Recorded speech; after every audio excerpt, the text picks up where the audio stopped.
On July 20th, 1969, the world held its collective breath and waited to see an historic moment for mankind. Waiting to hear those now iconic words. Tranquility Base here. The Eagle has landed. This is the most important launch and land since the Wright brothers, and arguably the most important one since. The stakes in this moment couldn't have been higher. Contingency plans can only carry you so far until eventually you have to cross that threshold into the unknown.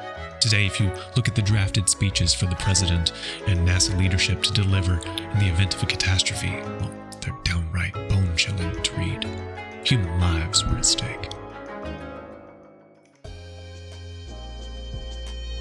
Building and launching a software product today is nothing like the moon landing. I won't even pretend that it is. The stakes are so much lower. You can literally do things like beta tests, where you just throw the app out there, people can try it and tell you what they think about it. And let's be honest, collective humanity is not waiting with bated breath for this next release. Despite all the differences in scale and importance, though, I think there's some interesting things we can learn from the Apollo missions. I've collected 3 stories that I previously didn't know anything about that I think have some really worthwhile takeaways, so let's get into it. Let's look at this one incredible moment. During the lunar descent, Neil Armstrong and Buzz Aldrin were approaching the moon's surface in the Eagle lander when they realized that the automated guidance system was leading them to an area with boulders and craters. Evidently, they were going to overshoot their target.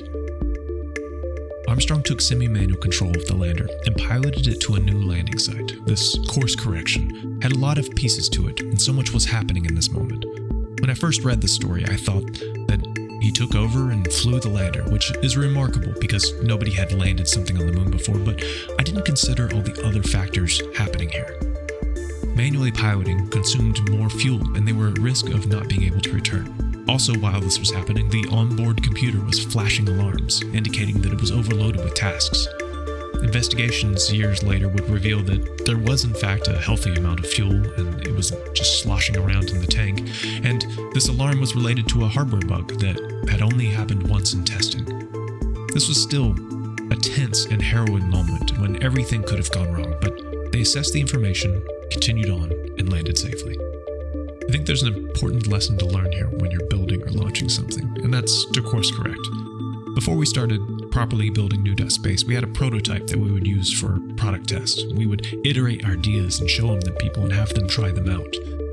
This was a really useful thing, and it helped us kind of course correct on some things. I can remember early on we had this idea for this event stream as the start screen of the app. We thought it would be a great way to catch up and find a launching point for your projects, but as we tested it and showed it to people, we realized it was way over designed, and that what people really wanted, in fact, was their content.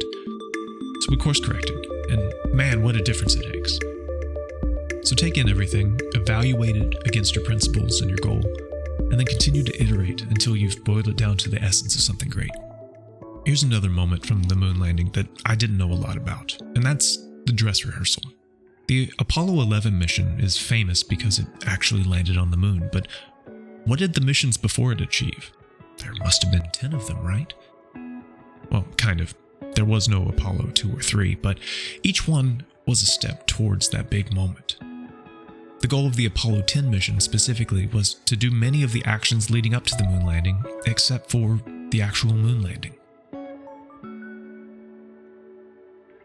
Its mission was to reach the moon and orbit 50,000 feet above the surface. So what's the lesson here? Test early and test often. This is actually where we're at today with New.Space. This is the dress rehearsal in it right now. We're releasing the beta of New.Space for iOS. You can jump in the lander with us and join us on this journey by heading to shareup.world and subscribing there. That's the way you get the link to the test flight where you can get access to the beta and use it today. We'd love for you to try it out and let us know what you think. There's one last surprising story here that I think is really great. When Buzz Aldrin and Neil Armstrong landed on the moon, I thought the story went that they very soon after opened the lander and began the famous moonwalk. But this wasn't the case.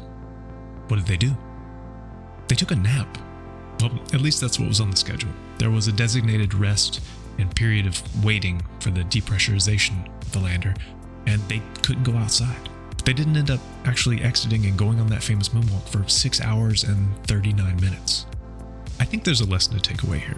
There's this ethos that pops up pretty often in the software developing world of move fast and break things, and I think it's maybe not the most healthy thing to hold on to, at least not too tightly.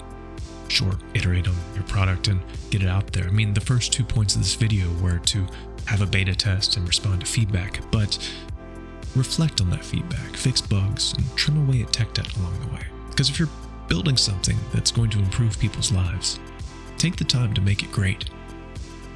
As I mentioned in the beginning, the scales and stakes are so much smaller when building software, but I'm really happy to announce that the Eagle has landed, or the module is orbiting, whatever the metaphor is that makes sense here.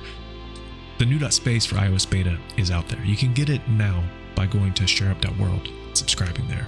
You'll get a link to the test flight where you can download the beta and try it out. You can test the new.space for web beta by just going to new.space. We hope you'll try it out and let us know what you think. Thanks for watching, and until next time, happy sharing.